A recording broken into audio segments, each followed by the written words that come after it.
Since early this year, the Philippine Congress has been debating a new bill, the Maritime Zone Act. This act is now on the desk of Philippine President Ferdinand Marcos Jr., awaiting his signature. The new bill has received generally popular support in Congress, with unanimous approval in the Senate. Despite the bill not explicitly mentioning China, China's diplomatic protest to the Philippines followed its first version's passage in February 2024. The Maritime Zone Act codifies the 2016 ruling by The Hague's Arbitration Court. The court ruled against China and for the Philippines over Chinese naval claims in the West Philippine Sea that were China's attempt to deny the Philippines sovereignty in their internationally recognized exclusive economic zone, or EEZ. What does the making of this bill into law provide for the Philippines? If the Maritime Zone Act becomes law, it will basically codify The Hague's ruling against China in 2016. The 2016 ruling was in the Permanent Court of Arbitration and could not rule on sovereignty issues because China did not agree to participate in the proceedings. The case focused on China's claims to their 9-line maritime features, which they used to create a dubious historic claim to sovereignty over the near entirety of the South China Sea, including the West Philippine Sea. The court found that China's claims of the 9-line had no legal foundation, and its activities, including illegal fishing and island construction, were a violation of the Philippines' sovereign rights as internationally recognized by the United Nations Convention on the Law of the Sea, of which China is a signatory. China refused to recognize the ruling and has continued its illegal activities in the South China Sea. A question arises. If China ignored an international tribunal's finding, why would they comply with a Philippine national law that codifies into Filipino law, a ruling that China already ignores? We doubt China will comply with Philippine law, as it did with the tribunal ruling. Signing the act into law will remove some legal obstacles, enabling the Philippines to take action against China.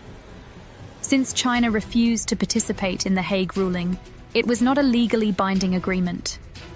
As a result, the Philippines likely lacked the necessary domestic legal enforcement mechanism to attempt to enforce its claims through law enforcement, such as its Coast Guard. The proposed law does give the Philippines the right to enforce their EEZ and issue up to a $1 million fine for each violation. Therefore, it would empower Filipino courts and law enforcement to enforce violations of their EEZ. All of this being stated, and that the Philippines is proposing a law that is based on international law and basically a non-binding ruling based on international maritime law, how is the Philippines going to try to enforce this new law? Will they demand the dismantling or confiscation of Chinese artificial islands in the Philippine EEZ, including Hughes Reef, a militarized island China created to support its illegal claims? It is doubtful that China will comply with the Philippine Act if it becomes law. In the short term, it is likely to become more bellicose towards the Philippines and may abandon its current arrangement at the Second Thomas Shoal, allowing resupply to the Sierra Madre without harassment as long as the Philippines provide advance notice of resupply missions. Even though the Philippines could enforce this act against China, it appears that they do not intend to do so due to China's relative strength in the region. However, it could serve to prevent any new Chinese constructions, such as those at the Escoda Shoal, by empowering the Coast Guard and requesting assistance from its allies. This is likely another move by the Marcos government and its supporters to draw attention to the illegal actions of the Chinese in the West Philippine Sea and to continue their media campaign against China, which has been successful in highlighting China's illegal and aggressive actions in the region.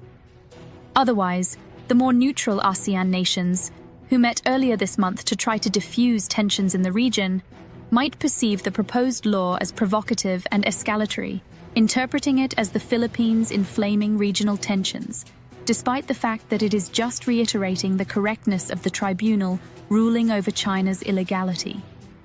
The Maritime Zone Act, for the most part, will have no real impact on the region other than adding some additional Chinese inflammatory claims and threats.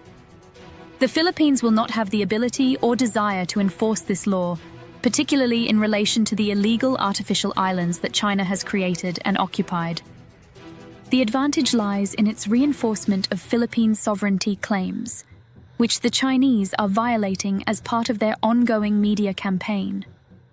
Perhaps more importantly, it codifies and domestically internalizes the sovereignty rights outlined in the 2016 ruling. President Marcos stated that one of his goals was to demonstrate to the Philippine people what China's actions do to their legal rights.